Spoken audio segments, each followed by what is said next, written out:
demências.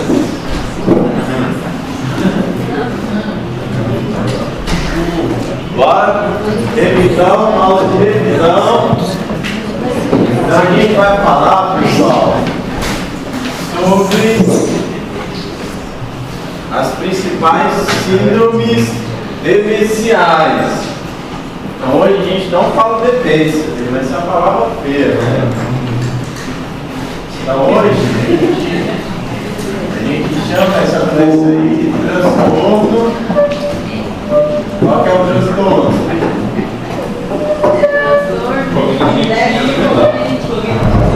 Vamos revisando, pessoal. Então, demência é uma palavra que entrou em desuso. Ninguém usa mais na medicina. A gente chama esse aqui de quê? Hã? Quê? Transtorno cognitivo comportamental. Não. Transtorno neurocognitivo maior. Aqui são as síndromes demenciais. Síndromes demenciais. Toda hora eu vou falar essa palavra demência, mas quando eu falar demência, é transtorno neurocognitivo maior. Tá certo? Você esquece que eu falei demência. Tudo bem? Então, quando eu falar demência, eu estou falando transtorno neurocognitivo maior. Se existe o transtorno neurocognitivo maior, existe menor ou leve. Transtorno neurocognitivo leve. Tudo bem? Então, os transtornos neurocognitivos maiores são as síndromes demenciais. Tudo bem? A gente vai entender o que é uma síndrome demencial. O que é uma síndrome demencial? É uma síndrome clínica, então, portanto, o diagnóstico é clínico, o diagnóstico é baseado na clínica, tranquilo? Ocorre perturbação de alguma ou de múltiplas funções cognitivas. Então, é uma perturbação da cognição. Perturbou a cognição. Cognição. O que é a cognição? O que é a demência? É uma perturbação, é um déficit, né? É um prejuízo na cognição. E quem que é a cognição? É o quê? Pensar? Bora, pessoal, isso aqui vocês já sabem. Aprendizado, a linguagem, memória. Tudo bem? Então, a cognição, a gente tem vários componentes da cognição. Então, a cognição não é uma coisa, são várias coisas. Em tese, a cognição são funções do córtex, funções corticais. Tudo bem? Então, a cognição é uma função do córtex. Então, a cognição não é uma coisa só, é um conjunto de coisas. Desde linguagem, então a linguagem faz parte da cognição. Os distúrbios da linguagem são conhecidos como as afasias. A gente já falou isso, já? Então, a afasia faz parte, a linguagem faz parte da cognição. Os distúrbios da linguagem são as afasias. Tudo bem? Apraxia. O que é a apraxia? Capacidade de falar. E apraxia ela aprende. Não. Ó, o que é o que é a praxis? É o que já aprendeu. Aprendeu o quê? É porque ele já adquiriu. Exatamente. É aprendizado de habilidades motoras. Não tem nada a ver com conhecimento, com memória, só com habilidades motoras. Então a apraxia é a perda da habilidade motora que ele já aprendeu. Tudo bem? Então o robozinho já não se veste direito, não se veste sozinho. Ele não tem essa praxis. Ele já não penteia o cabelo sozinho, não escova o dente sozinho, não amarra o sapato sozinho. Então tudo é habilidade motora. A perda dessa habilidade é a apraxia. Tranquilo? Então, as apraxias são distúrbios da cognição. Outra coisa, as agnosias. Então, a agnosia é um distúrbio do reconhecimento das coisas. Tudo bem? Então, o reconhecimento das coisas é a gnosia. O não reconhecimento é a agnosia. Então o idosinho pode saber que isso aqui não é mais uma garrafa. Ele não reconhece mais isso como uma garrafa. O que é isso? É uma agnosia visual. Tudo bem? Então as agnosias são os distúrbios de reconhecimento. E todo reconhecimento ele é baseado no aprendizado. Para mim aprender que é uma garrafa, para mim conhecer que é uma garrafa, eu já aprendi que é uma garrafa. Eu passo a não reconhecer. Tem auditivo, tem a do paladar, tem a olfativa. Então qualquer reconhecimento, a gente reconhece o mundo de diversas formas. Visual, auditivo, no tato, tudo é agnosia, porque perdeu o reconhecimento. Tudo bem? Função executiva. O que é uma função executiva? É a nossa habilidade de resolver problemas por etapa. Então a gente tem essa habilidade de resolver problemas por etapa. Se eu chegar aqui, o paciente que tem uma síndrome demencial, falar para ele assim, seu Manuel, pegue essa folha, dobre ao meio e coloque ao chão. Então, foram várias etapas. Tem que pegar a folha, dobrar ao meio e colocar no chão. Então, a gente tem essa habilidade, não tem? Todo mundo tem, né? Se eu falar, pega a folha, dobra o meio, coloca ao chão, isso é função executiva. Tudo bem? O paciente que tem uma síndrome demencial, um transtorno neurocognitivo maior, ele pode perder isso aí. Tudo bem? Ele não consegue resolver os problemas por etapa. Às vezes ele só pega e fecha a folha. Tudo bem? Então, quando a gente está dirigindo, a gente está usando a função executiva. É tudo por etapa, né? Senta, põe o cinto, passa a marcha, né? Etapa. Então, essa é a função executiva. Tudo bem? Então, esses aí, pessoal, são os principais componentes da cognição. E tem a memória. A memória talvez seja o componente mais importante. Porque sem memória ninguém aprende nada. Tranquilo? Então, antigamente, esses eram os critérios antigos. Isso aí mudou. Mudou por quê? Porque a gente tem, no ano passado, lançou o DSM-5. Tudo bem? O DSM-5. O que é esse DSM? São as doenças psiquiátricas. Então é tudo nesse livrão aí. Todos os diagnósticos psiquiátricos estão nesse livro. Mas o psiquiatra atende demência? Pode atender, está lá no livro dele.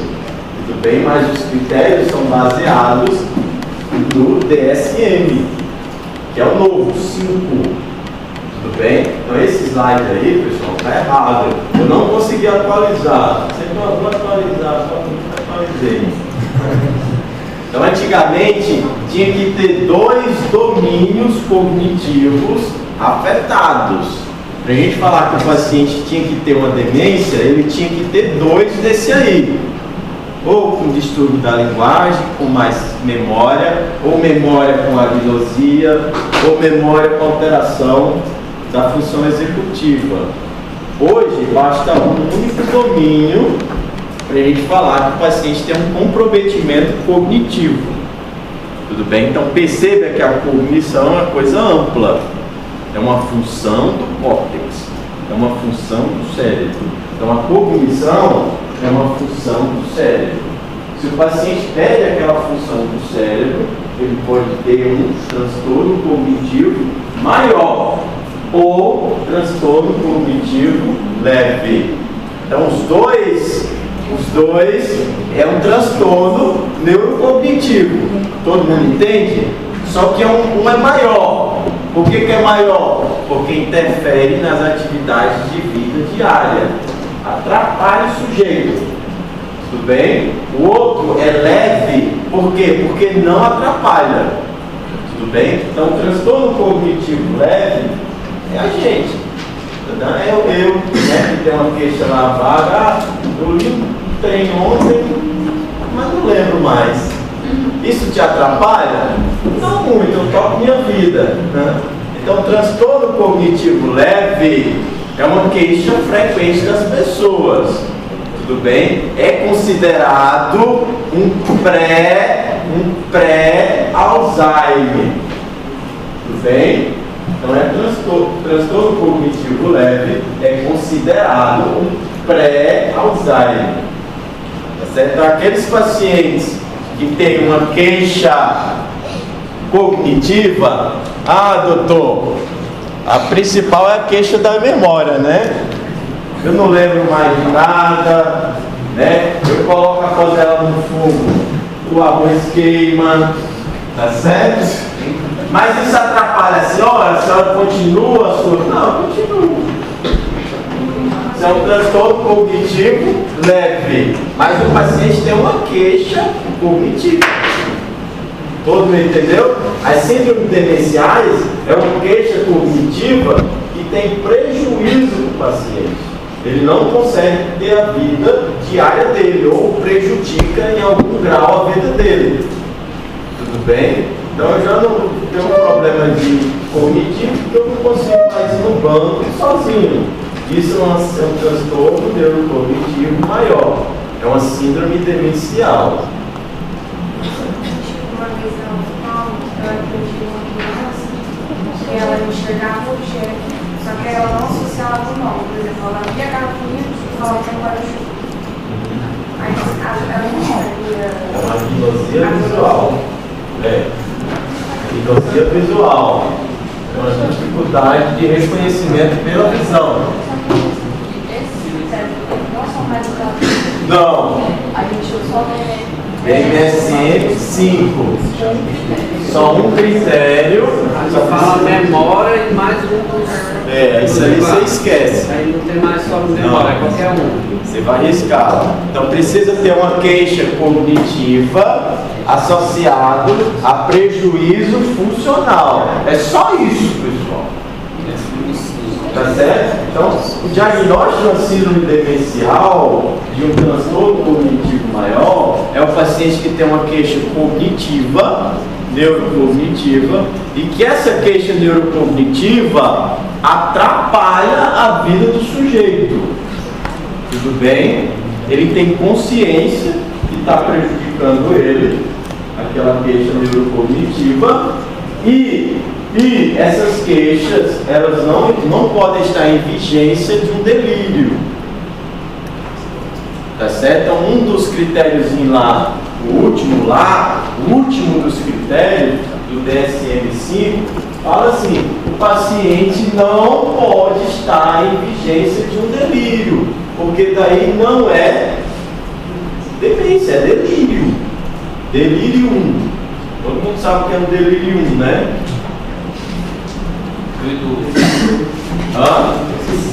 Então não pode ter delírio. Pois é, né? Não. Porque tem uma palavra em latim, né? Delírio.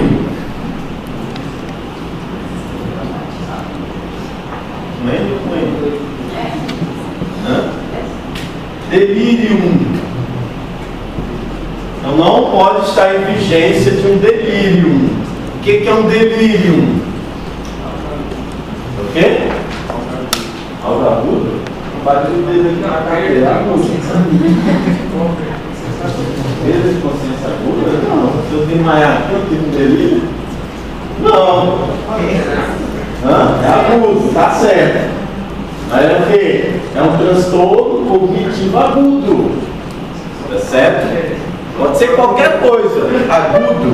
Então, geralmente, os pacientes que têm delírio, ele tem um transtorno neurocognitivo agudo.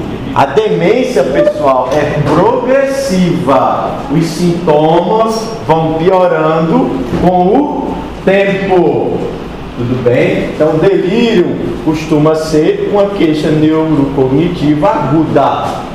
Geralmente o paciente tem rebaixamento do nível de consciência e confusão mental. Então, o delírio pode ser hiperativo, que é o vovozinho que quer quebrar tudo, tá certo? Quer arrancar tudo. Ou pode ser hipoativo, o vovozinho que fica lá mais prostrado. Tudo bem? Tudo é delírio. Tranquilo? Então, geralmente o delírio pode ser o curso de uma doença grave. Então, todo delírio, a gente tem que excluir doenças graves. Tudo bem? Então, não pode estar em curso de um delírio. Tudo bem, pessoal? Está claro e cristalino na cabeça o que é uma síndrome demencial, o que é um transtorno cognitivo, neurocognitivo maior? É uma queixa cognitiva, pode ser qualquer uma, de linguagem, de reconhecimento das coisas, de memória, de habilidade motora, que está causando prejuízo para o paciente.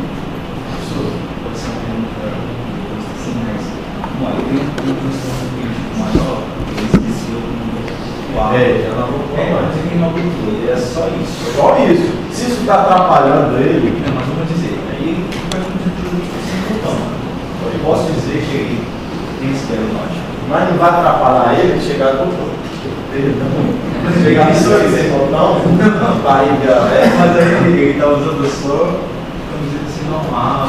Se for o cara que fica lá na roça, vai atrapalhar ele? Não. Entendeu? Se for só isso, provavelmente não é. Mas o paciente tem uma queixa cognitiva, não tem? Se não atrapalhar ele, é o quê? Transtorno neurocognitivo leve. Bem? Se isso não atrapalhar ele, não afeta a vida dele, ele toca a vida dele normal, é um transtorno neurocognitivo leve. Pode prejudicar? Se prejudicar, o transtorno neurocognitivo maior. Tá certo? Então não pode ocorrer no curso de um delírio. Então a interferência com a vida social e profissional, um declínio em relação ao estado funcional prévio. Então a síndrome demencial ela é progressiva, ela não nasce agudo, certo? Do nada tá jogando pila com as crianças. Não, pessoal. Tem que ser um negócio progressivo. Tá certo? Então a gente vai ver que existem vários tipos de transtorno neurocognitivo. Tá certo? Transtorno neurocognitivo é uma doença neurodegenerativa.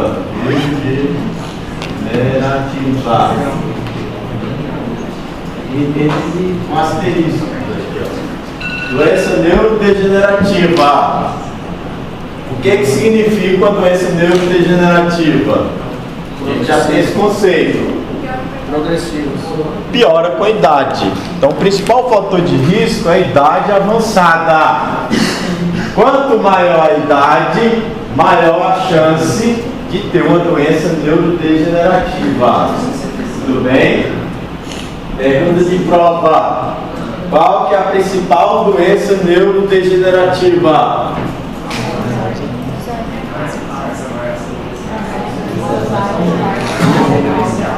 Qual que é a principal doença neurodegenerativa? Alzheimer. Parkinson é a segunda. Tudo bem? Então é a doença de Alzheimer. É a causa de comum de demência mais comum. Ela é a causa mais comum de doença neurodegenerativa, assim como é a causa mais comum de transtorno neurocognitivo maior. Então a doença de Alzheimer, pessoal, ela está lá, o transtorno neurocognitivo maior. Tudo bem? Fala. Então, quem teve Alzheimer já teve. Provavelmente leve. Exatamente. Porque ele é considerado hoje em dia como pré. Então, quem tem leve não significa que vai ter Alzheimer. Não. É certo? Então, o transtorno neurocognitivo leve, ele pode se tornar, com o tempo, um transtorno neurocognitivo maior. Tipos de demência ou tipos de transtorno neurocognitivo maior. A gente tem várias causas. Por quê? Porque o diagnóstico ele é clínico. O diagnóstico de síndrome demencial, de uma demência, você tem que excluir todas as causas de demências, seja medicamentosa, metabólica, neurológica, infecciosa, tem várias causas. Doenças vasculares, endócrinas, nutricionais, intoxicação exógenas, então tudo pode causar demência. Então a gente tem que excluir tudo. Então, psicóticos, intoxicação por psicóticos pode causar uma síndrome demencial, igualzinha ao Alzheimer. Distúrbio metabólico, uma alteração do sódio pode causar uma hiponatremia. Se for uma hiponatremia crônica arrastada, pode causar igual uma síndrome demencial. Tudo bem? Insuficiência hepática, insuficiência renal, tudo pode causar. Então já vai pensando nos exames que a gente tem que pedir. A gente tem que pedir sódio, potássio, ureia, creatinina, tudo bem? Função hepática. Como que a gente avalia a função hepática? Bilirrubina, NR.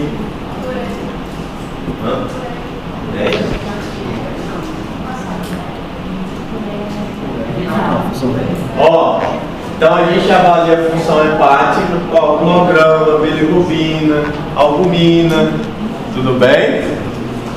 Neurológica, a gente tem que ter atenção a algumas doenças neurológicas, principalmente a hidrocefalia de pressão normal, infecções, principalmente meningites crônicas, uma meningite pelo HIV, pela neurosífilis, tem que excluir tudo, tá certo? Olha lá, HIV tem que pedir? Tem que pedir. Ah, mas é um bombonzinho de 80 anos.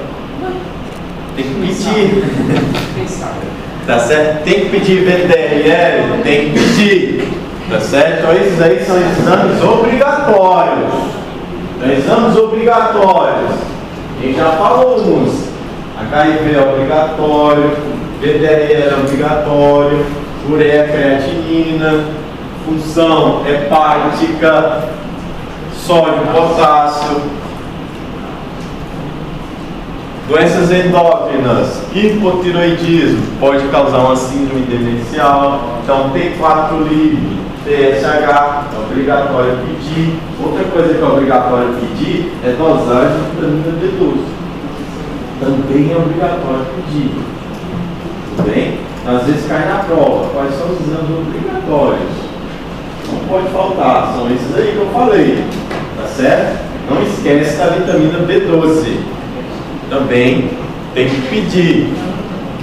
Ó, então hoje a aula, pessoal, vai se basear nessas 4 principais síndromes demenciais, que são causas irreversíveis. Então essas causas aqui, ó, elas são reversíveis. A gente trata o problema de base, o paciente melhora, tá certo? Na hiponatremia, a gente corrige o sódio, o paciente melhora. Tudo bem? É um hipotiroidismo, corrige o hipotiroidismo, o paciente melhora. Ó, a gente vai focar nas causas irreversíveis. São causas irreversíveis. Ó, a gente já falou do transtorno neurocognitivo leve, tá certo? Que é um sintoma, uma queixa neurocognitiva, não atrapalha muito a vida do sujeito, mas ele tem a consciência que tem um problema. Aí, doutor, eu tenho esse problema. Tá, tu tem esse problema, atrapalha a tua vida? Não, eu continuo minha vida. Então, é um transtorno neurocognitivo leve, tá certo? Ó, agora a gente vai falar especificamente da doença de Alzheimer, que é o transtorno neurocognitivo maior, mais comum, tá certo? Como é uma doença neurodegenerativa, o principal fator de risco é a idade avançada. Quanto mais tempo passa, maior é a morte de neurônios. Quanto maior é a morte de neurônios, maior a chance de ter a doença de Alzheimer. Mas por que esses neurônios, eles morrem? Por conta da proteína beta-amiloide, tá certo? Então lembra lá do Parkinson, qual que era a proteína? Alfa-sinucleína. Ela se acumulava, dava o quê? Os corpúsculos de Levi matavam o neurônio. Tudo bem? Aqui a fisiopatologia é bem parecida. Então as placas de proteína beta-amiloide, elas vão se acumular e causar a morte dos neurônios. Tudo bem? Apoptose de neurônios colinérgicos. Então, a acetilcolina é basicamente o déficit neuronal que a gente vai ter. Então, enquanto no Parkinson quem estava morrendo eram os neurônios dopaminérgicos, aqui quem está morrendo são os neurônios colinérgicos.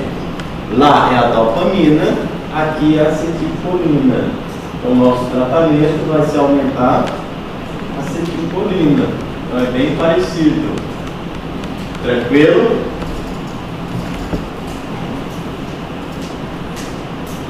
Ó, olha para essa figura aí, pessoal. Então, as placas senis,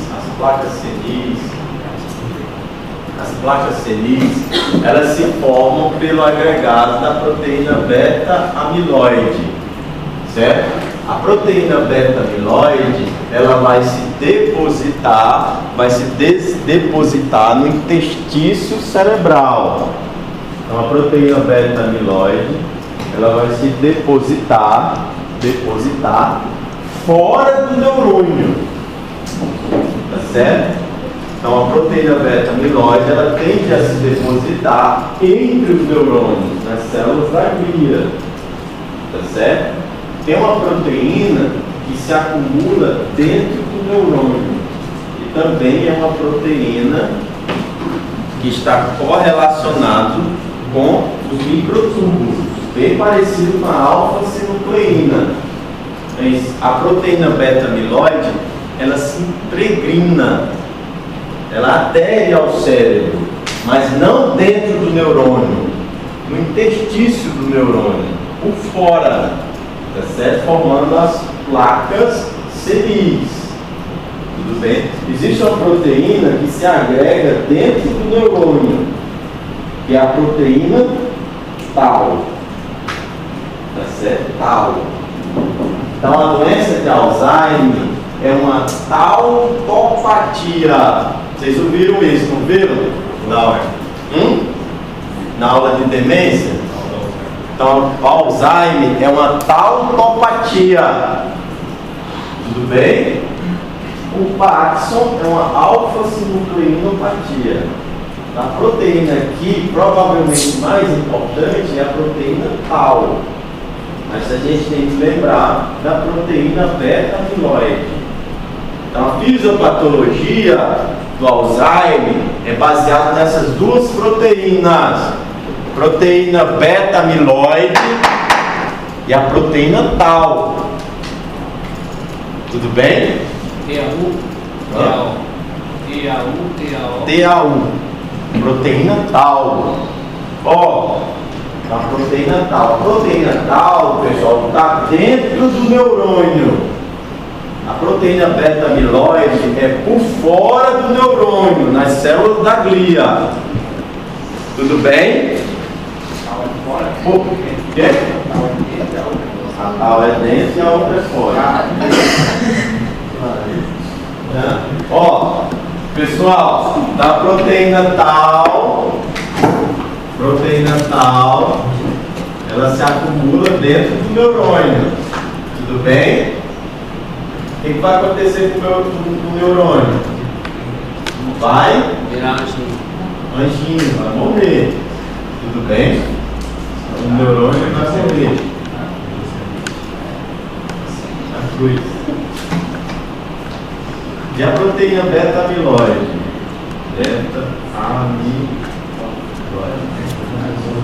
Fora do neurônio. O que acontece? Ela gruda, igual chiclete. Gruda por fora do neurônio, formando as placas senis. Por que eu falo isso? Porque já existe uma identidade do paciente que vai ter Alzheimer. Então existe uma identidade licórica.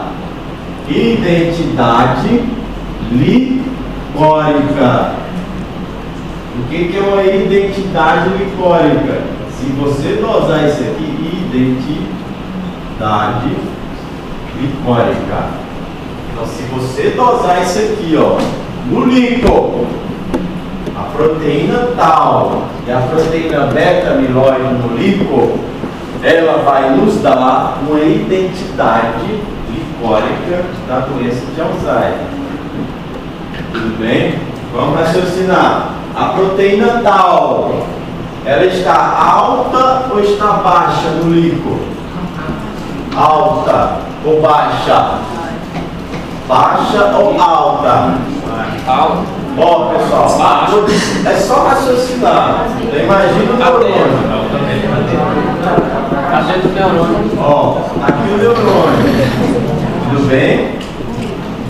Tem um trem que está grudado aqui igual chiclete, que é a proteína beta-amiloide. Tudo bem? Proteína beta-amiloide aqui. Está grudado. Aqui, ó, tem a proteína tau, que está agregando. Quem que vai morrer? O neurônio vai morrer. Vai morrer. Quem que vai liberar para o líquido? A proteína tau. Então a tau vai estar alta. Tudo bem? Porque o neurônio morreu, liberou a proteína tau. A proteína beta-amiloide, ela está baixa. Por quê? Porque ela fixa. Quando ela não passa por líquido, ela fica no tecido. O neurônio ele explode, tudo que está dentro dele cai lá no tecido cerebral e boa parte vai para o líquido. A proteína beta-amiloide ela já está fixa no tecido. Tudo bem? Então, se o paciente ele tem isso aqui, ó, transtorno neurocognitivo leve, faz isso aqui, ó. Coleta um líquido e dosa proteína beta-amiloide e proteína tau alta e e proteína beta-amiloide baixa, que cuida que vai ter Alzheimer. Tá certo? Ó, pessoal, isso aqui já está aprovado, já está liberado para a prática clínica. Qual que é o problema? São poucos lugares que fazem. São Paulo, tá certo? A gente aqui não posa. Não é caro, pessoal. O problema é que são poucos locais que tosam. Tá certo? Então isso aqui é uma assinatura. Tu leva o carimbo lá. Alzheimer. Tá certo? Não é um diagnóstico. A gente ainda não consegue fazer diagnóstico só baseado nisso. Tá certo? Então a assinatura do rico não taxa ele como Alzheimer, porque o diagnóstico de Alzheimer é clínico, é baseado na queixa neurocognitiva associada a prejuízo do paciente. Mas cuidado, tá certo? Se o paciente já tem alguma queixa, mesmo que ele não tenha prejuízo, e ele tem essa assinatura aqui, a chance dele desenvolver Alzheimer, se ele não se cuidar, é muito alta. Tá certo? É como se fosse um preditor para o futuro. Dizendo assim, ó, te cuida, bichão. Tanto dinheirinho que tu ganha hoje vai servir de nada, vai esquecer. Tudo bem? Ó, então, assinatura licórica, tá certo? Está disponível para a prática clínica. Qual que é o problema? Poucos lugares que coletam, que fazem. Mas isso existe, pessoal. Tudo bem? Vocês ouviram isso na aula lá? Então, isso aí é a identidade licórica. Tudo bem? É a proteína tal, que é um Alzheimer, é uma tautopatia. A proteína beta-amiloide, ela está diminuída.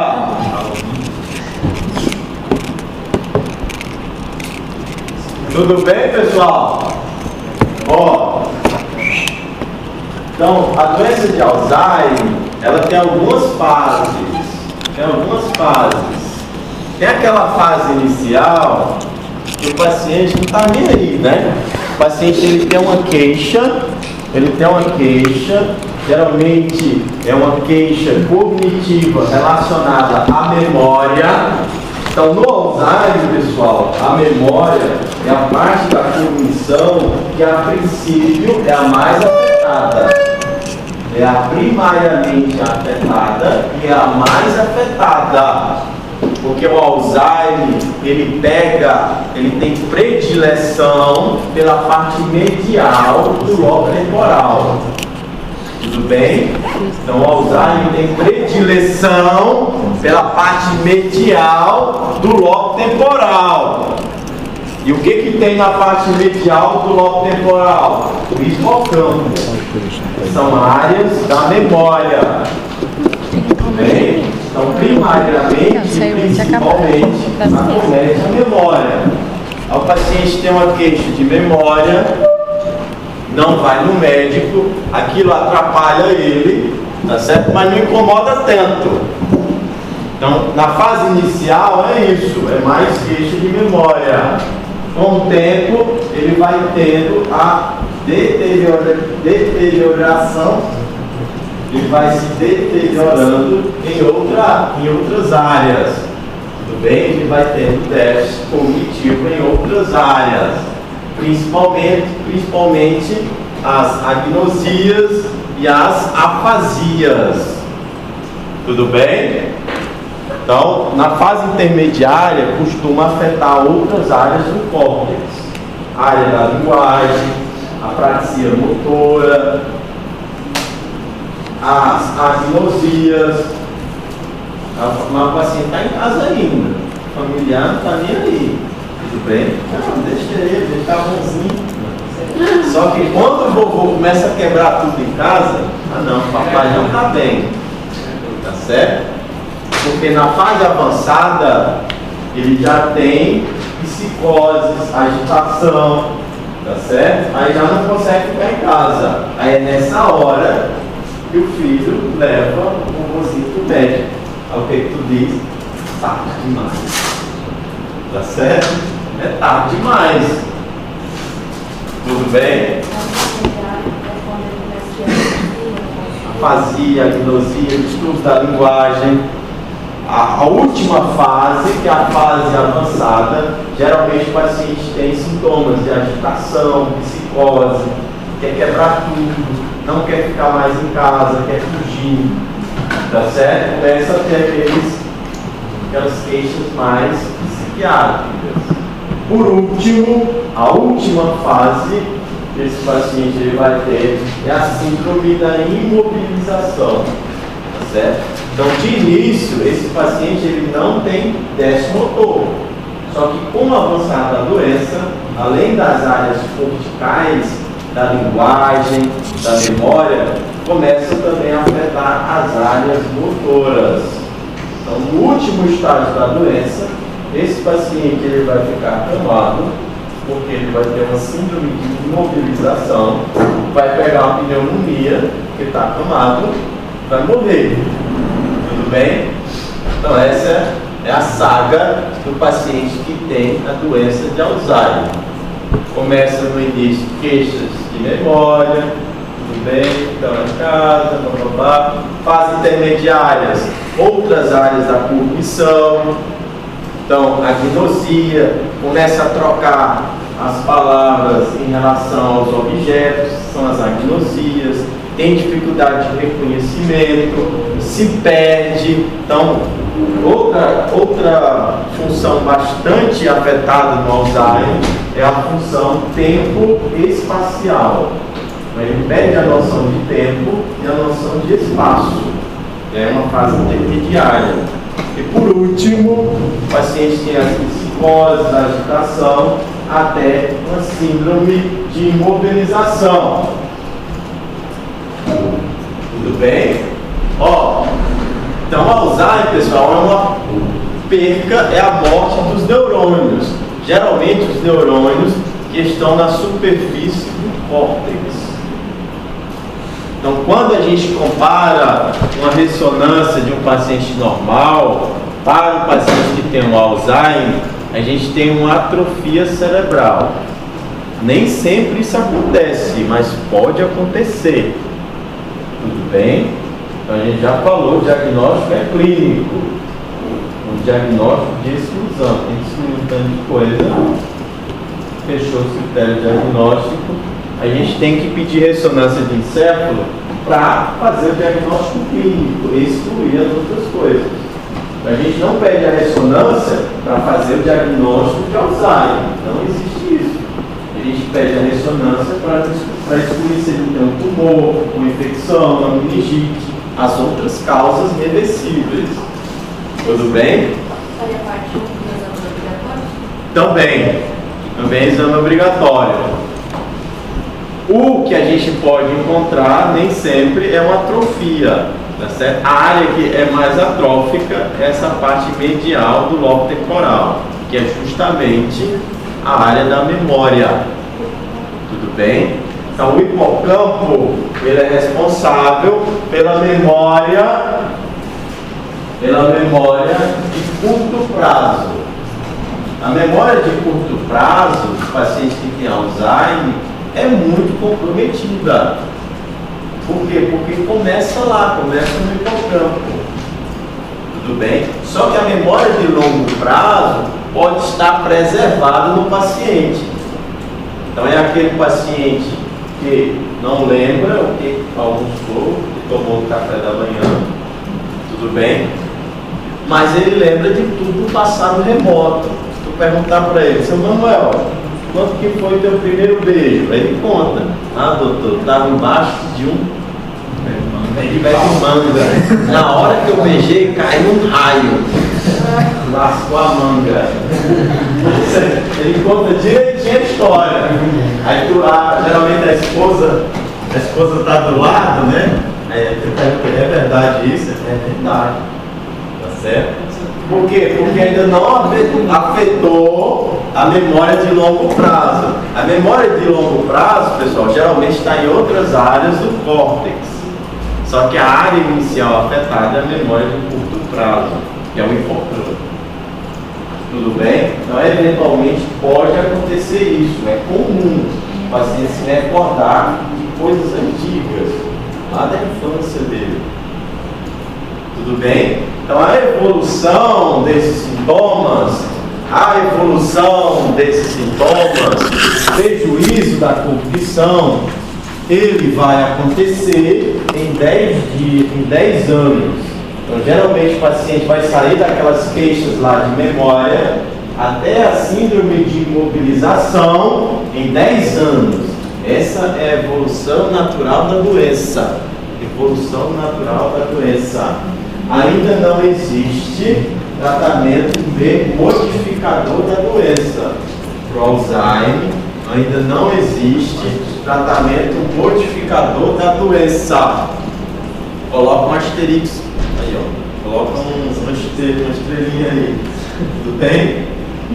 Por quê? Porque eu estou mentindo. Tudo bem? Então já tem tratamento que modifica a doença. Para o Alzheimer já tem. Então, hoje em dia, pessoal, existe tratamento que modifica o Alzheimer. A gente vai ver a situação em que a gente pode usar. É um tratamento que barra a doença. Às vezes não cura, mas barra. Se o paciente tem uma queixa, ela não progride mais aquela queixa. Tudo bem? Porque antigamente, o que acontecia? O paciente ia piorar. A depender do que tu fizesse, o paciente continuava piorando. Porque o nosso tratamento é só baseado na sintomatologia, só melhorar sintoma e não barrar a doença. Antigamente não existia isso. Hoje, graças a Deus, existe. Tudo bem? Já existe medicação aprovada desde o ano passado em algumas situações que a gente consegue passar para o paciente que tem um diagnóstico de Alzheimer e o paciente tem uma estagnação da doença. Tranquilo? A gente vai ver na história natural em 10 anos. Mesmo que tu não fizer, eu fizer, 10 anos. Ele não cura, ele dá uma estagnada na doença. E o que já é ótimo.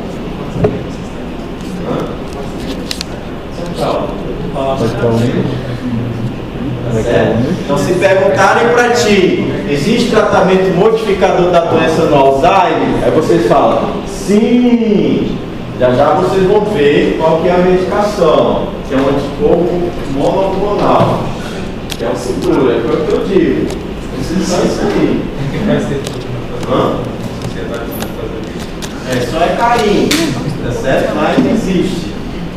Então, quais são os fatores de risco para as doenças neurodegenerativas como um todo? Fatores vasculares, que é o quê? Colesterol, diabetes, hipertensão, tabagismo. Eu não gosto nem de falar isso porque vocês já sabem, entendeu?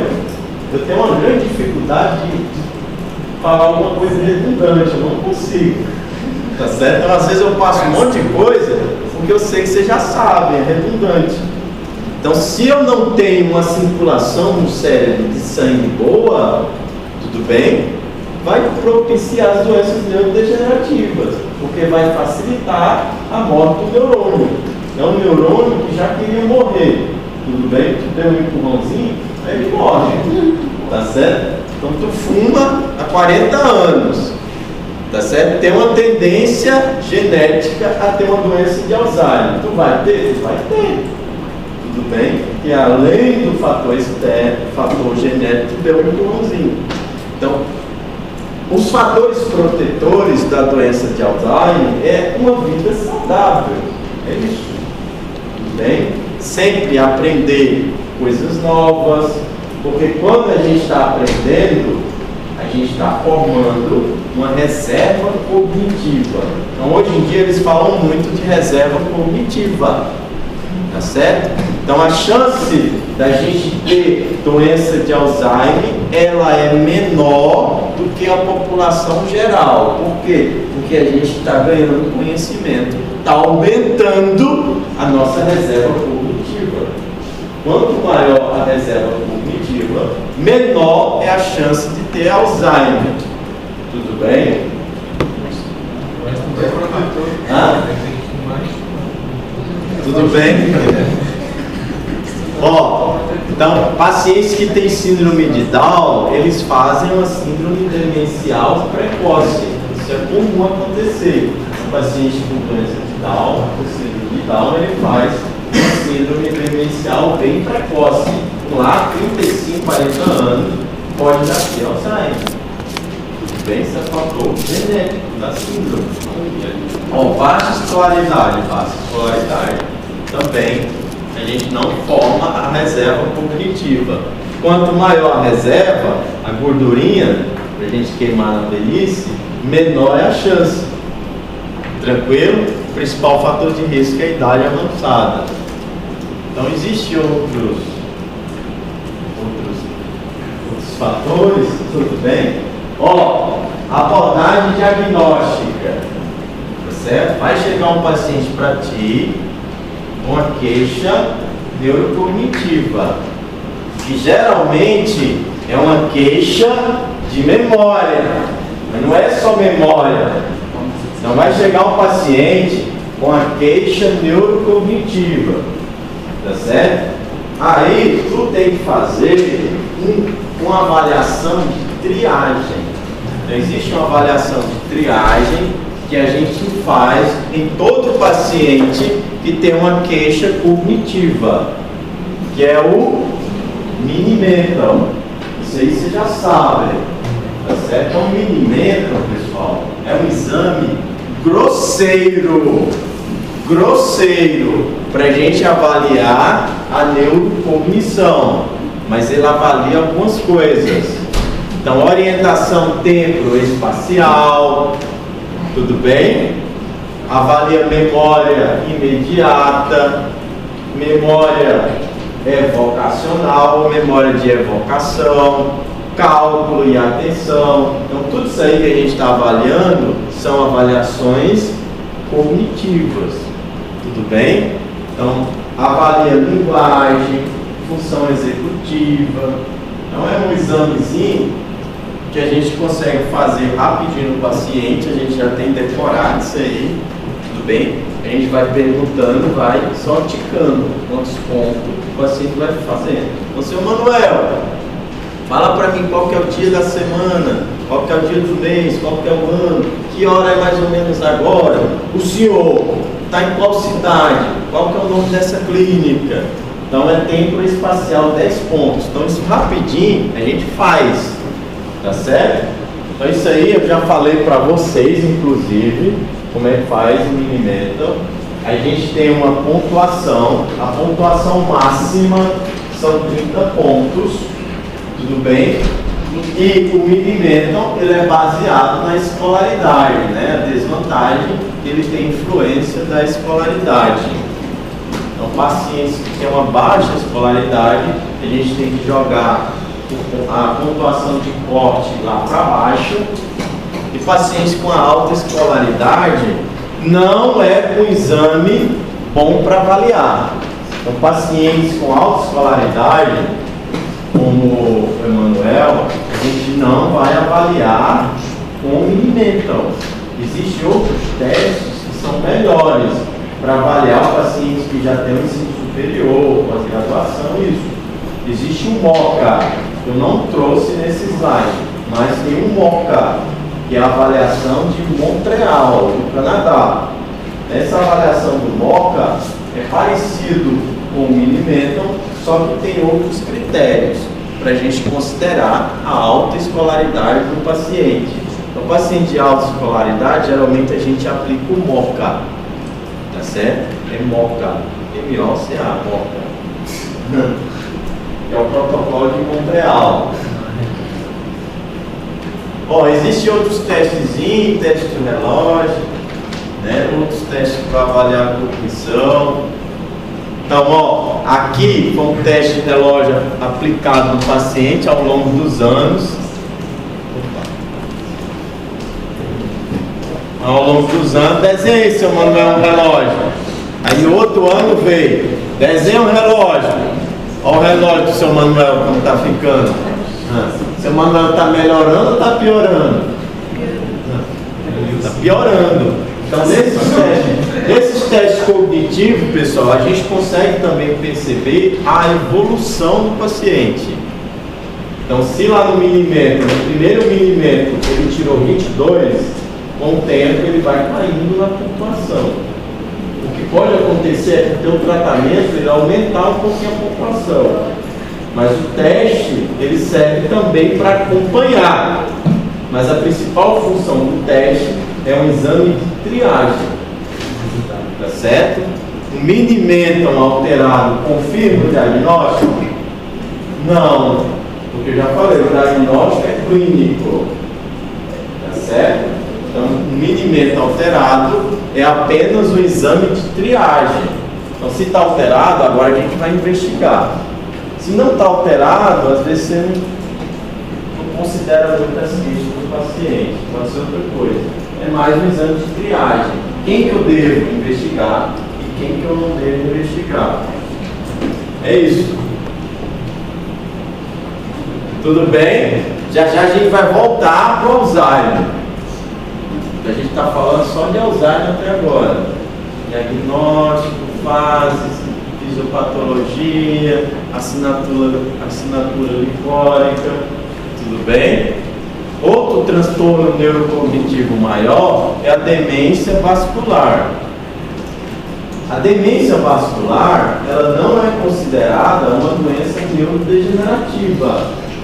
Por quê? Porque ela é secundária a um acidente vascular encefálico. Tudo bem? Quando o paciente ele tem um acidente vascular encefálico, ele tem morte de neurônio? Morre de neurônio. Tudo bem? Então, o paciente, após um acidente vascular encefálico, ele tem uma perda cognitiva. Tá certo? Então, o padrão da demência vascular é um padrão que a gente fala que é um padrão em escada. Então, não é geralmente um acidente vascular encefálico que vai causar a demência vascular. Então, geralmente, o paciente precisa ter vários acidentes vasculares encefálicos. Então, chegou lá, seu Manuel, um acidente vascular encefálico. Tá certo? Afasia, déficit motor. Então, seu Manuel piorou. Tudo bem? Só que ele vai estabilizar. Então, ele tem o teste, ele estabiliza. Ele não continua piorando, como a doença de Alzheimer, piora ao longo do tempo. Só que o que vai acontecer com o seu Manuel? Outra VE, ele dá outra pioradinha, ele desce mais um degrau, tudo bem? Aí ele estabiliza, aí outra VE, aí ele desce outro degrau. Então a demência vascular, ele tem esse padrão em escada, que o paciente vai piorando ao longo de vários acidentes vasculares cerebrais, tudo bem? Então é muito raro um único acidente vascular encefálico causar demência vascular. Só se for um acidente vascular bem extenso, pode causar. Mas geralmente a gente tem que perceber, essa piora em degraus. O paciente tem uma piora, dá uma estabilizada, depois tem outra VE, piora novamente. Tudo bem? O mais comum de acontecer dessas doenças vasculares são lesões, pequenos AVCs na substância branca, tá certo? Então o paciente ele tem uma doença vascular, ele tem fator de risco para doenças cardiovasculares, tabagista, diabetes, hipertensão, começa a ter lesões na microvasculatura. Então, essas lesões na microvasculatura provocam isquemias lacunares na substância branca. Se essas lesões elas são extensas, tanto em um hemisfério ou nos dois hemisférios, a gente chama isso de doença de Bieswanger. A doença de Bieswanger é uma das causas, talvez a mais comum, para a demência vascular. Tudo bem? Demência vascular não é doença neurodegenerativa. Vocês já vão entender por que eu estou falando isso. Doença vascular é um problema vascular. Tá certo? Existem grupos de pesquisadores que querem tirar isso aí das demências. Não, tira isso aí. Não tem nada a ver com doença neurodegenerativa. Porque as demências são doenças neurodegenerativas. Então, existe uma força aí, protesto, só fazendo protesto para tirar a demência vascular desse capítulo aí. Tudo bem? Porque é um problema vascular. É uma doença vascular. Mas o risco aumenta com a idade. Mas o risco aumenta com a idade. Das doenças vasculares, sim. Tudo bem? Mas não é toda doença vascular que vai causar síndrome demencial. Então tem que lembrar desse padrão em escada. Tem que lembrar da doença de substância branca, da a gente chama microangiopatia, que é a microvascularização da substância branca. São micro-AVCs. E aí dá a doença de Pittsburgh. Tudo bem? Olha lá. Então o paciente pode ter uma isquemia extensa, pessoal, como essa, ó, isquemiou quase o hemisfério inteiro. Ele pode ficar com a demência, não tem mais cérebro. Mas... Tudo bem? Fatores de risco. São os fatores de risco do acidente vascular encefálico. Tudo bem? O tratamento é a mesma coisa. A gente trata igual os acidentes vasculares encefálicos. Aqui não tem tratamento específico, como a doença de Alzheimer. A doença de Alzheimer, a gente vai ver, a demência de Alzheimer, que tem tratamento específico. Então, o tratamento para a doença de Alzheimer é basicamente a gente aumentar a acetilcolina. Tudo bem? Como que a gente aumenta a acetilcolina? A gente inibe a enzima que degrada a acetilcolina, que é a acetilcolinesterase. Tudo bem? Então, a acetilcolinesterase é a enzima que degrada a acetilcolina na fenda sináptica. Então, o tratamento é baseado em aumentar, inibir a acetilcolinesterase. Se eu estou inibindo a acetilcolinesterase, vai ter mais acetilcolina disponível. Tudo bem? Então, aqui a gente não dá acetilcolina, como foi lá no Parkinson. A gente inibe a enzima que degrada. Lá no Parkinson também tinha a enzima que degradava, que era a CONT. A gente dava o inibidor de CONT. Seleginina, tudo bem? Azaginina, que eram aquelas medicações que inibem a CONT. Tá certo? Perdão, a IMAL. É a CONT e a IMAL. Eu confundi, ó. A IMAL é a seleginina.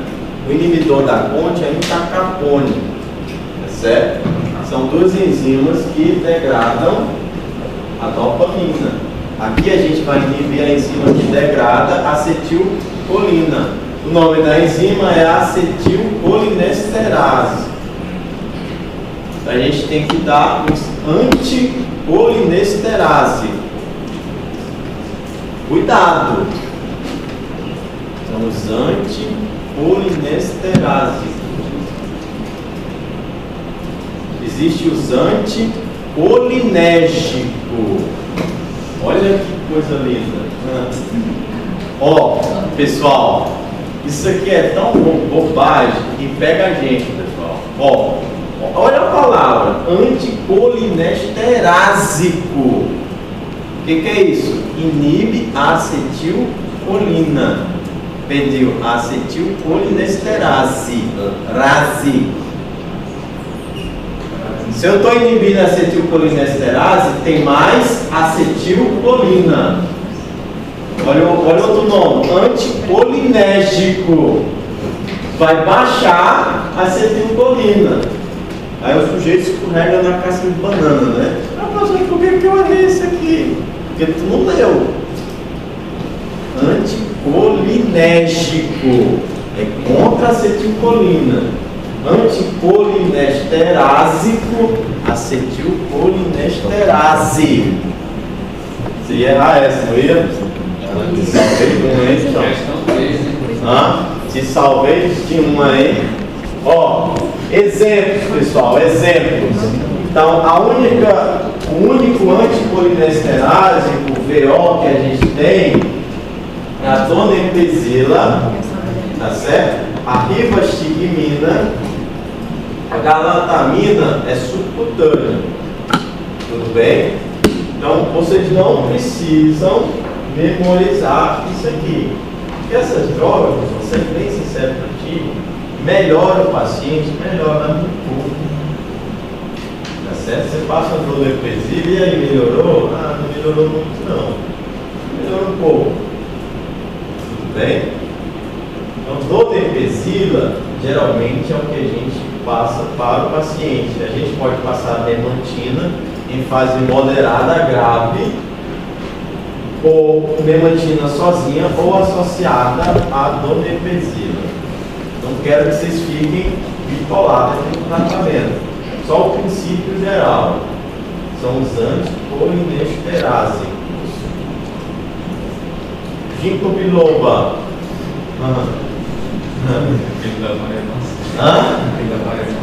Quem que toma ginkgo biloba aqui? Tem uns alunos que tomam, né? Ginkgo biloba. Pentoxilina, piracetano, meu Deus. Esse é bom. Não serve pra nada. Então, cuidado com a ginkgo biloba. É um antiagregante plaquetário forte, viu? Então, o tratamento, então antigamente, nesse slide eu falava assim, pessoal, não existe tratamento modificador da doença. O que não é verdade, hoje em dia, desde o ano passado, a gente tem o aducanumab, R$50 mil. Foi de graça sim. É um anticorpo monoclonal. É um anticorpo monoclonal contra a proteína beta-amiloide. Tá certo? Ele só é indicado, pessoal, já está liberado pelo FDA, o pessoal já está usando. Ano passado chegou no Brasil, então se tu quiser, tiver 50 milzinho, pode passar. É subcutâneo. Eu acho que é de 3 em 3 meses, eu não tenho certeza.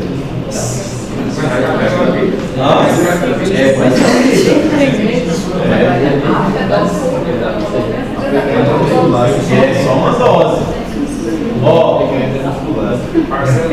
Pessoal, então ele só é indicado, preste atenção, no estudo que validou a aducanumab, ele só é validado para Alzheimer leve, tá certo? Aquela fase inicial do Alzheimer ou no transtorno cognitivo leve, tá certo?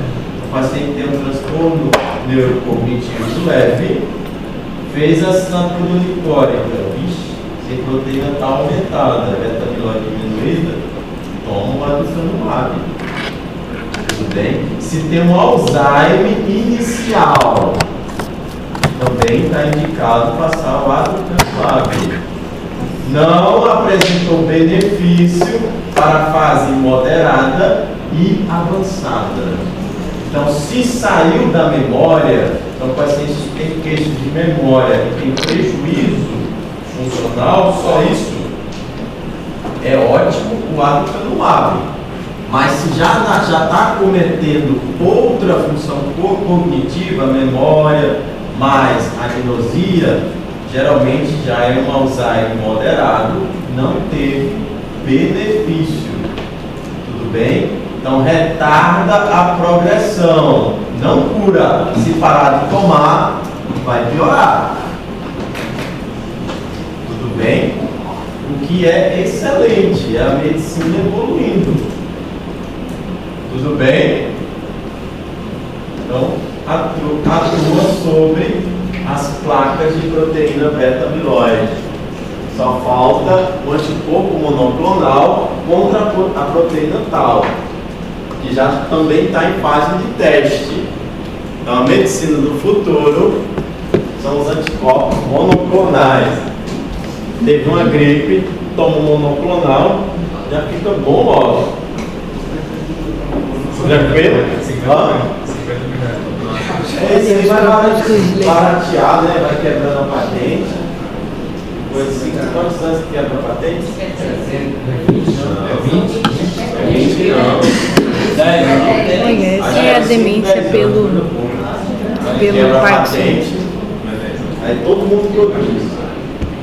Então vamos lá, pessoal. Ó, falamos de transtorno neurocognitivo leve, falamos de demência de Alzheimer, falamos de demência vascular. Tudo bem? Então a síndrome demencial mais comum é a doença de Alzheimer. A segunda demência mais comum é a demência vascular. Mas cuidado, a demência vascular não é uma doença neurodegenerativa. Se perguntarem na prova qual que é a segunda demência neurodegenerativa mais comum? O quê? Demência frontotemporal. A gente vai falar já. Tudo bem? Então tem que estar claro, neurodegenerativa.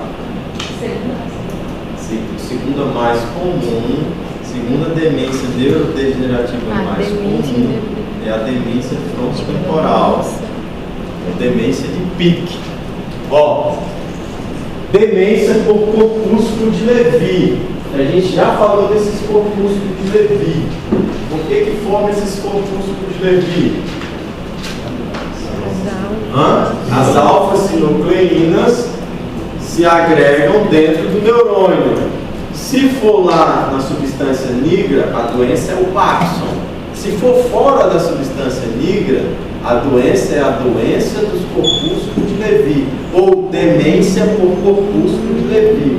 É a mesma fisiopatologia. O que muda é o local da lesão. Tudo bem? Então a demência dos corpúsculos de Levy, os corpúsculos de Levy, a gente já falou, é uma síndrome parkinsoniana atípica. É um parkinsonismo atípico. Tá certo? Demência frontotemporal, a gente falou atrofia de multissistema, degeneração córtico-basal e demência por corpúsculos de Levy. Então, essa doença é bem tranquilo, pessoal. Não tem como confundir. Então, é um paciente que começa com a síndrome demencial. Então, o que é uma síndrome demencial? É um prejuízo cognitivo com perda funcional. Então, o paciente tem uma síndrome demencial. Jura que ele tem um Alzheimer. Tudo bem? Só que com o decorrer da doença, após a demência, ele começa a fazer uma síndrome parkinsoniana. Então é demência mais síndrome parkinsoniana. Qual que é essa doença? Só pode ser demência dos corpúsculos de Levy, pessoal. Então, o detalhe é lembrar que geralmente o paciente começa com a demência e depois tem a síndrome parkinsoniana. Cuidado com isso. Não é o contrário. O paciente ele pode ter a síndrome parkinsoniana, pode ter o Parkinson e depois ter a demência. Isso é outra doença. Tudo bem? Se o paciente tem uma síndrome parkinsoniana, começou com Parkinson, com a evolução da doença, ele começa a ter demência, o mais provável que ele tenha a demência demência da doença de Parkinson. Existe essa demência.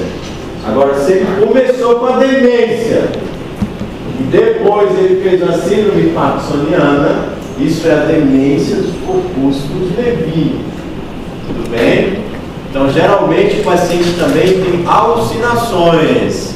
Então, alucinações é uma palavra que eu quero que vocês grifem aí. Alucinações. A gente já falou que alucinações geralmente acontecem na fase final do Alzheimer. Aqui costuma ser precoce. Tá certo? O paciente do nada começa a ter alucinação. Tudo bem? O que é uma alucinação? Uma coisa mais. Hã? O que é uma alucinação? O que é uma psicose? Cadê o psiquiatra da turma? Inexistente. Tem nenhum? Hã? Deve ser, não? Cadê? Pediatra, psiquiatra. O que tem a ver Essa é psiquiatra? Hã?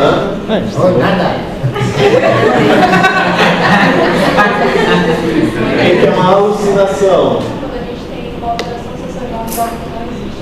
Se é auditiva, visual, Exatamente.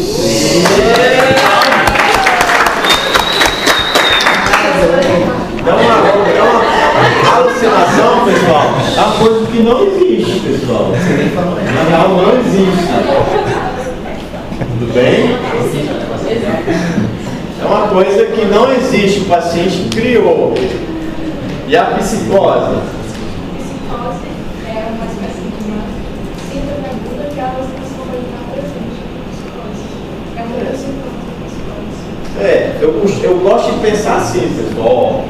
Meu pensamento é sempre simplório. Tá certo? Para mim entender as coisas tem que ser simplório. Eu gosto de pegar o trem da raiz.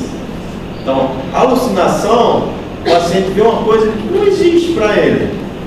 Tá certo? Ele alucinou. Então ele está vendo a estátua da liberdade dentro da casa dele. Aquilo não existe para ele, é uma alucinação. Tá certo? Uma psicose é um trem que existe para ele, mas que não devia estar ali. Tá certo? É mais ou menos isso. Vou dar exemplo, ele tem um gatinho. O gatinho chama João. Ele tem um gatinho. Só que o gatinho está lá no quintal. Aí ele está vendo o gatinho na frente dele. Isso é uma psicose. Tudo bem? Entendi. Ele tem um cachorro. O cachorro morreu. Exatamente. O cachorro morreu. Ele está vendo o cachorro. Uma alucinação que não existe. O gatinho existe, está lá no quintal. Mas ele acha que está ali. Tudo bem? Perceberam? Isso aí é o capítulo do House, ele fala isso. Não sei se está certo, mas é isso. Na minha cabeça é isso. Hã? Pronto, vê a assombração. A assombração existe? Tem uma que existe. Se existe o bem, existe o bem. Tudo bem, pessoal? Então o paciente começa a alucinar. Alucinação.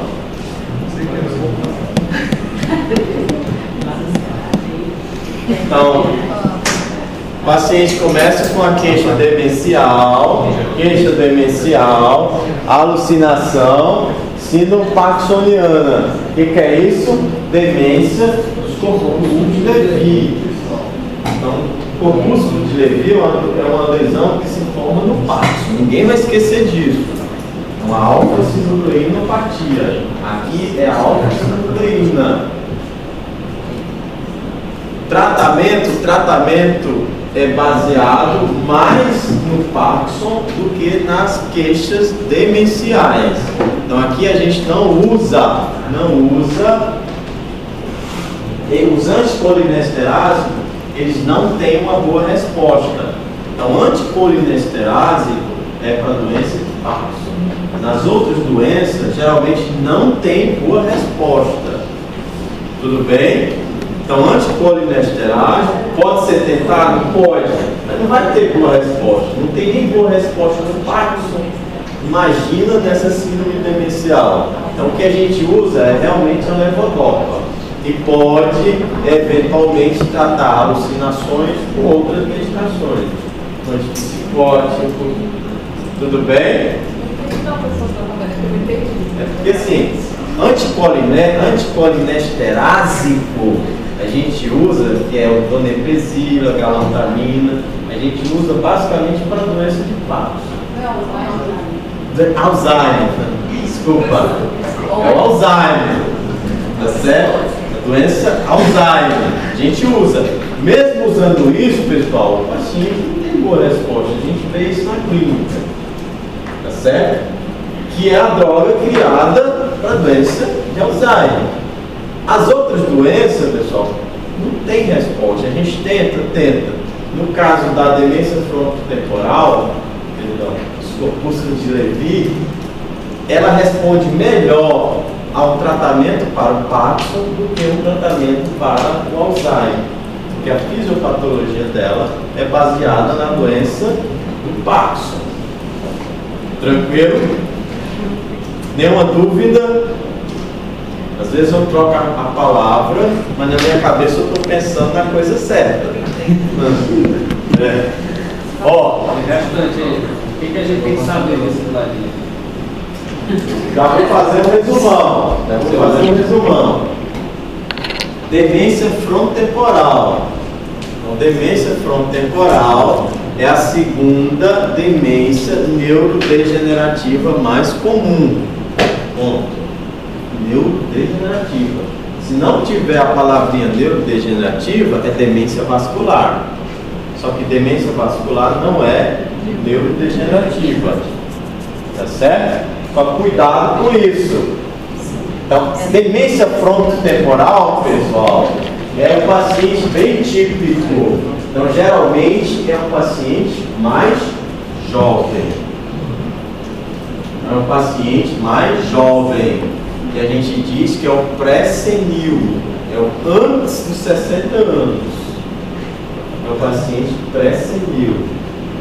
Então, qual que é a causa mais comum de síndrome demencial antes dos 60 anos?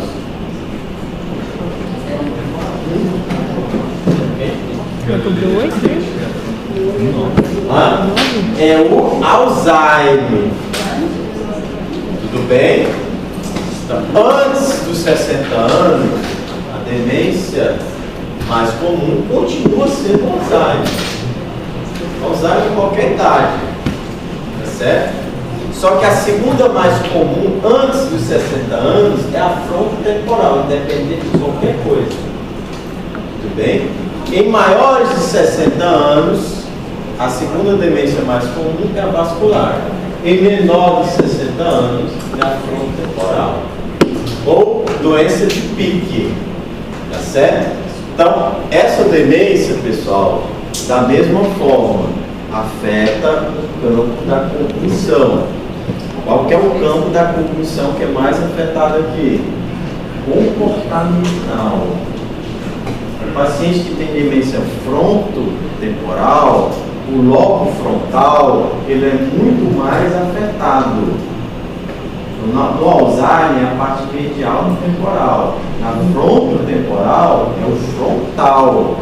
Então, o nosso lobo frontal, ele tem função de filtro social. É o filtro social. Então, o paciente que tem um lobo frontal legal, ele tem um filtro social, ele sabe se comportar na sociedade. Essa demência, o paciente não se comporta. Não deu vontade de fazer xixi na frente de todo mundo. Ele age por impulso. Tudo bem? Então, vê o óculos aqui, não é dele, ele sabe que não é dele, mas ele pega, coloca, ele age por impulso. Tá certo? Então, tocou o telefone, pode ser de quem foi, ele pega, atende. Então, geralmente é um paciente que a gente chama de sinibido, né? Ele tem liberação frontal. Então, outro detalhe é, o que marca mais é o comportamental. Então esses pacientes geralmente eles são hipersexualizados. O trem fica aflorado. Ó, tem um tempo já que eu atendi um paciente que tinha demência frontotemporal. Já faz um tempinho. Graças a Deus eu parei de atender. Nossa senhora. Então a queixa da filha, a senhorinha, tinha 55 anos. Então, ó, trouxe mamãe aqui, porque mamãe tá diferente. Tá, o que mamãe tá fazendo? Mamãe, ela pega o som lá de casa, coloca na calçada e fica dançando só de calcinha na calçada. Eles ficam hipersexualizados. Aí, só que o diálogo da pessoa é um diálogo coerente. É verdade, não, é verdade, doutor, mas eles não entendem. Eu só quero ser feliz. Eu até te convenço. Ah, e aí a paciente, depois que ela te conhece, a segunda consulta, a paciente já entra, ela já domina tudo, né? Vai, senta no colo do doutor, tome beijo, tome beijo. É carinhosa. É a paciente carinhosa. Porque eles ficam hipersexualizados. Tudo bem? Então o padrão comportamental de agir por impulso, falta de atenção, hipersexualidade é o que marca a demência de Pick, a doença de Pick, tá certo? Ou demência frontotemporal. Teve até um caso descrito, olha que caso legal. O senhor era pai de família, só que o senhor era um pai de família, um exímio pai de família. Do nada ele começou a atrair a mulher. No final das coisas, do nada, ele começou a ter comportamento que era demência frontotemporal. Tá certo?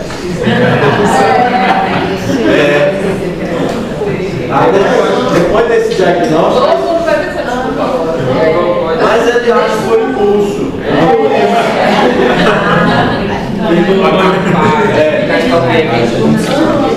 Tudo bem?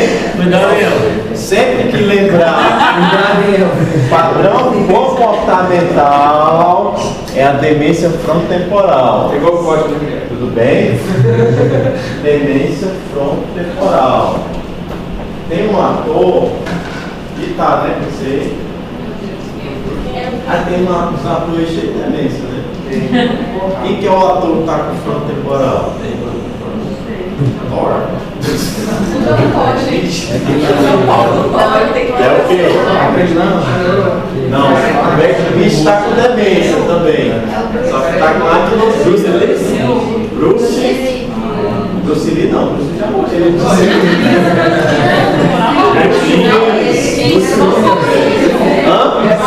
Bruce Emanuel. Demência frontotemporal, você vai ver. Porque a região frontal, além dela ser área do filtro social, ela tem as áreas da linguagem. Então, o paciente que tem demência frontotemporal, ele pode ter afasia, tá certo? Então, se tem um domínio com afasia acometido, ele já tem uma demência, e é a demência frontotemporal. Tudo bem? Então, a demência do Bruce Willis é a demência frontotemporal. Ó, da mesma forma, não há tanto benefício dos anticolinesterásicos. A gente pode usar os inibidores seletivos da recaptação da serotonina, sertralina, fluoxetina. Essas coisas ajudam, não tanto, mas ajudam. Geralmente o que a gente passa é inibidor seletivo da recaptação da serotonina, tende a dar uma controlada, tá certo? Nos impulsos, tende a controlar mais os impulsos.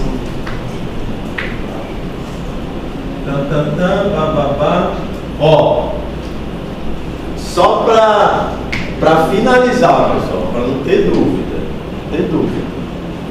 Então, o que existe é um transtorno neurocognitivo maior. Dentro desse transtorno neurocognitivo maior, o paciente tem uma queixa neurocognitiva com prejuízo funcional. Isso é o transtorno neurocognitivo maior. Se o paciente tem um transtorno neurocognitivo sem prejuízo funcional, o paciente tem um transtorno neurocognitivo leve. Dentro do transtorno neurocognitivo maior, a gente tem o Alzheimer, tá certo? Que é uma tautopatia, proteína beta-amiloide, tudo bem? O aducanumab é um tratamento modificador da doença. A gente tem tratamento sintomático, que são os anticolinesterásicos. Lembrar da assinatura glicórica, que a proteína tau fica alta e a proteína beta-amiloide fica baixa. Tudo bem? Demência vascular, a gente já sabe, padrão em degraus. O paciente tem um acidente vascular encefálico, piora, mas ele estabiliza. Depois tem outro acidente vascular encefálico, piora mais ainda, mas ele estabiliza. Tudo bem? Esse padrão em degraus é típico da demência vascular. Demência vascular é uma doença vascular, como a gente trata o acidente vascular encefálico, não muda. A gente falou da demência dos corpúsculos de Levy, em que o paciente tem uma síndrome demencial inicial, geralmente associada com alucinações, em que o paciente, esse curso da demência, com o evoluir da demência, ele começa a ter uma síndrome parkinsoniana. Então isso só pode ser demência dos corpúsculos de Levy. E nas questões de prova, pessoal, é bem beabá. O paciente começou com perda de memória. Um mês estava com Parkinson. Qual que é o diagnóstico? Doença dos corpúsculos de Levy, é só isso. Pode olhar lá na Unifesp, sempre tem uma questão de demência dos corpúsculos de Levy. Sempre que apego é esse. Tá certo? Mas começa sempre assim, começa com um quadro demencial e depois a síndrome parkinsoniana. Tudo bem? Demência frontotemporal ou doença de Pick, lembrar das manifestações comportamentais, é o que marca. O paciente fica desinibido, são hipersexualizados.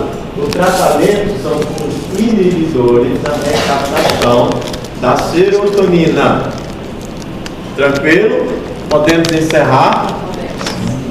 Podemos, né? Aí você já sabe, né? Aí no final tem que ter o vovozinho para falar.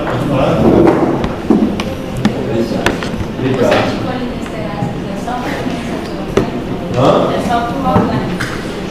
Não é só para Alzheimer.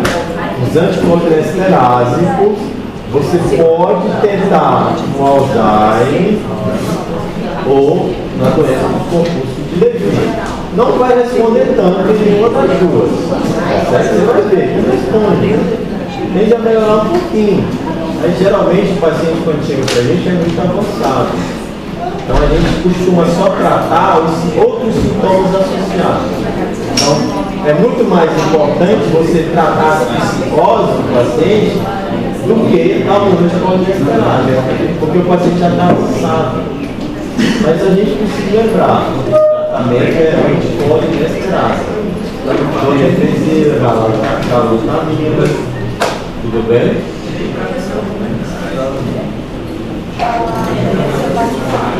A demência vascular, quando ela começa, uma primeira parte, ela vai ser aí quando ela começa, ela vai ser considerada como Então, ela é a doença de Gisbane, quando ela é uma cometimento intenso na substância branca.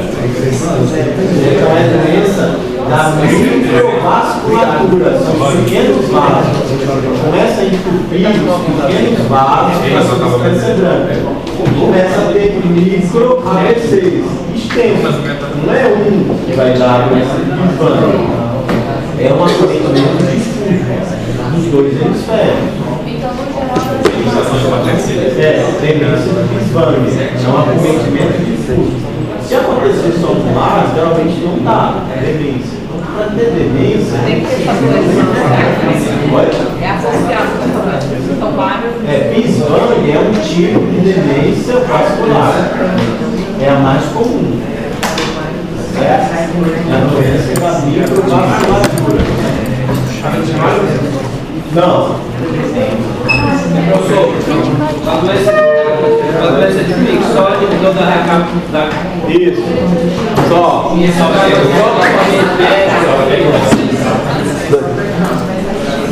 Dá, por favor. Vamos contribuir também, né? Eu contribuo quanto é que é? Do Tigre? Hein, Gabi, você vai falar que horas? É 18h30. 8h30? É 6 horas. Ah.